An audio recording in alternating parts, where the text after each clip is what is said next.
that Russia has always been in the wrong in its dealings with Europe and the United States.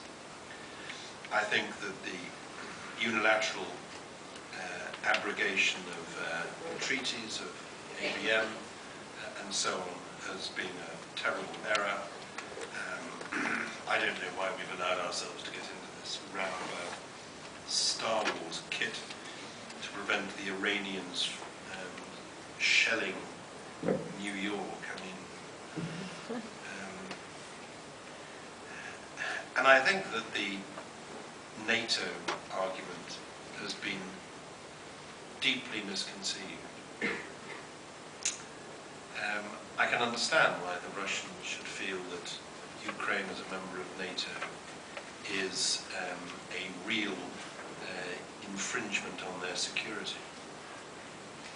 Why are we so keen on the Ukraine being a member of NATO?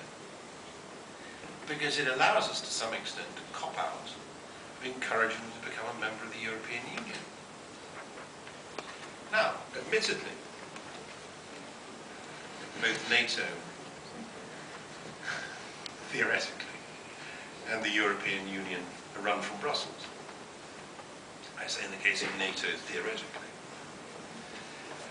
But I would have been intellectually and politically far more in favour of us pushing the packet on the membership of the European Union rather than on membership of NATO, which would, I think, have made far more political sense in Ukraine.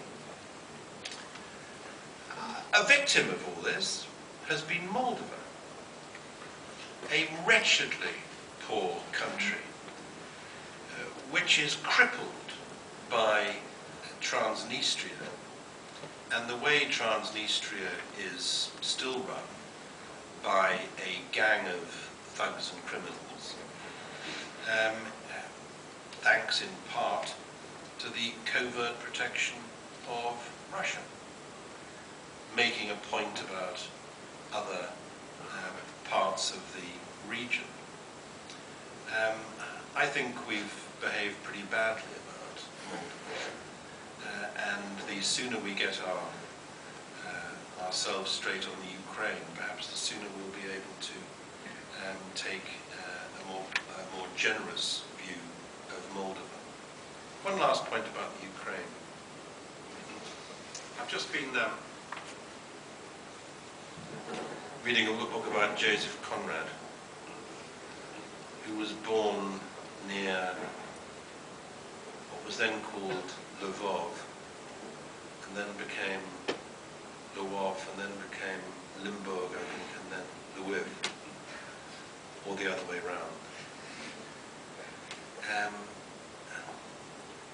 And you look at the boundaries of the Ukraine in that really good little book by Anne Reid, I think she's called Borderlands. And you tell me what's Europe and what isn't. I think that having been to Lvov, whatever it's called now, it seemed to me as I was eating a poppy seed bun in the marketplace that Lvov is Middle Europe, and just as much a part of Europe as some of the cities of the Central and Eastern European countries that we've recently embraced. So I feel as strongly about the Ukraine issue as I do about the Turkish issue, and that's saying something. How would the Russians react to European Union membership rather than NATO membership?